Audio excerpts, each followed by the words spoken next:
9 সদস্য বিশিষ্ট একটি আহ্বায়ক কমিটি গঠন করা হয়েছে। জরুরি মিটিং ডাকবো, বাজার সমিতির সকল সদস্যরা যেন সুন্দরভাবে ব্যবসা প্রতিষ্ঠান সুন্দরভাবে করতে পারে। আমরা মাহিগঞ্জে ব্যাপক যানজট দেখতে পারি, এটা নিরসনে মাহিগঞ্জ বাজার দোকান মালিক সমিতি কোনো পদক্ষেপ নিবে কিনা ভবিষ্যতে? আসলে মাহিগঞ্জ বাজার দোকান মালিক সমিতি এককভাবে এটা সম্ভবপর নয়। আসলে মাহিগঞ্জ বাজারটা জায়গার স্পেসটা অনেক কম। মাহিগঞ্জ বাজার দোকান মালিক সমিতির বিগত যে কমিটিটি ছিল সেই কমিটির বিরুদ্ধে কোনো সুনির্দিষ্ট কোনো অভিযোগ উঠেছে কিনা বা তাদের সম্পর্কে কোনো তথ্য যদি উঠেছে সেই তথ্যগুলো আপনার কাছ থেকে খুব সংক্ষিপ্ত আকারে জানতে চাচ্ছি। আমাদের সংবিধান অনুযায়ী আমাদের 8ই ফেব্রুয়ারি আমাদের মেয়াদ শেষ হয়েছে। এই কারণে আজকে 6 ফেব্রুয়ারি আমরা সাধারণ সভা দিয়েছি। এই সাধারণ সভার মাধ্যমে আমাদের যে বিগত কমিটি ছিল সেই বিগত কমিটিটা আমাদের বিলুপ্ত হয়েছে এবং সাধারণ সদস্যদের কণ্ঠভোটে এই আমাদের যে 9 সদস্য বিশিষ্ট একটি আহ্বায়ক কমিটি গঠন করা হয়েছে। এই আহ্বায়ক কমিটি আগামী নির্বাচনকালীন সময়ে কাজ করবে আর কি।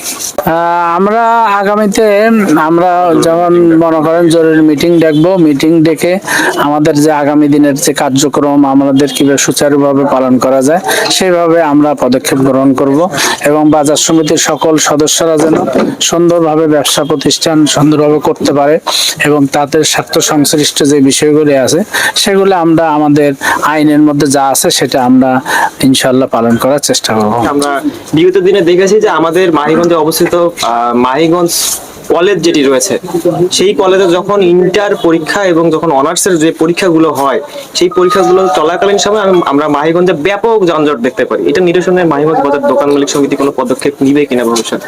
এটা আমাদের পদক্ষেপ নেওয়ার অবশ্য আমরা এটা আমাদের আছে যে আসলে এটা ধরেন আপনার বিভিন্ন সময় এটা আইন শৃঙ্খলা বাহিনীর পক্ষ থেকে এটা আমরা ইতিপূর্বে বৈঠক করা হয়েছে এবং কমিশনারের সঙ্গেও কথা হয়েছে। অবশ্যই এখানে ট্রাফিক দেওয়া হয়েছে কিন্তু এখানে মূলত যে সমস্যাটা সেটা হচ্ছে রাস্তার স্পেসটা অনেক কম থাকার কারণে এইখানে মাঝখানে একটা ডিভাইডেড গোসাইবাড়ি রোড এবং আপনার পীরগাছা রোড, এই জায়গাটা অবশ্যই একটু সমস্যা।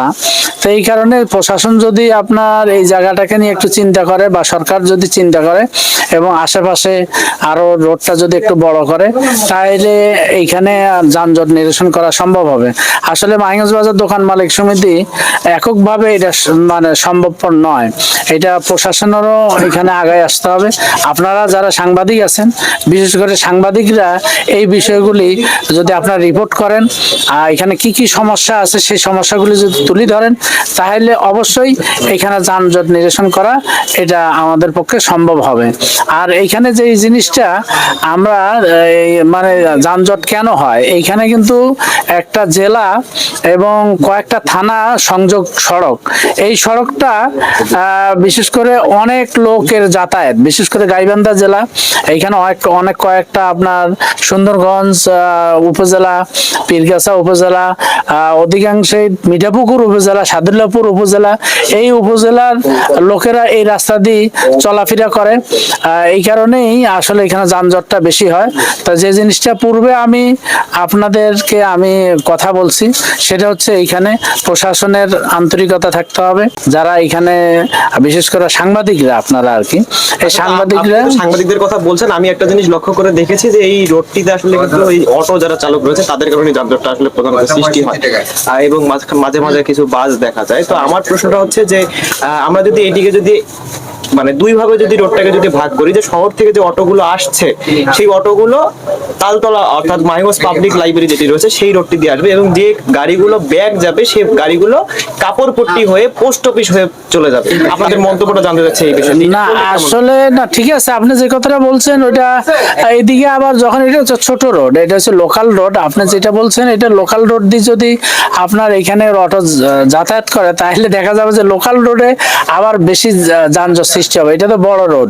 তা আমি যে জিনিসটা তুলে ধরলাম এখানে হচ্ছে আমাদের মাঝখানে একটা ডিভাইডেড রোড আছে এই শহীদ মিনারের মধ্যে।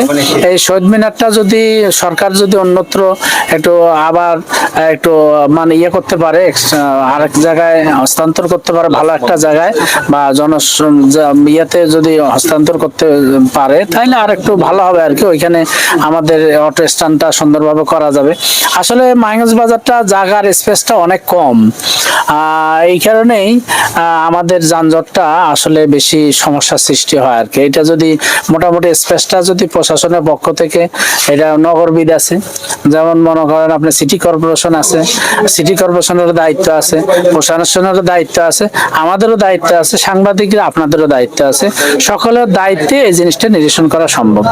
দীর্ঘ আপনাদের 2 থেকে 3 ঘন্টার একটা প্রোগ্রাম আপনারা করলেন মাহিগঞ্জে আজকে। তো এই প্রোগ্রামের মধ্যে বিগত কমিটি যেটি ছিলেন মাহিগঞ্জ বাজার দোকান মালিক সমিতি, তো সেই কমিটিকে নিয়ে মানে খুব সংক্ষিপ্ত আকারে আমি আপনার কাছে জানতে চাচ্ছি যে সেই কমিটি সুনির্দিষ্ট কোনো তাদের বিরুদ্ধে কোনো অভিযোগ রয়েছে কিনা, গুরুত্বপূর্ণ যেগুলো সেগুলো, বা তারা কোনো কিছু করেছে কিনা বিগত দিনে, খুব শর্টে জানতে চাচ্ছিল। না আসলে কাজ করতে গেলে তো ভুল হবেই, ভুল থাকাটাই স্বাভাবিক।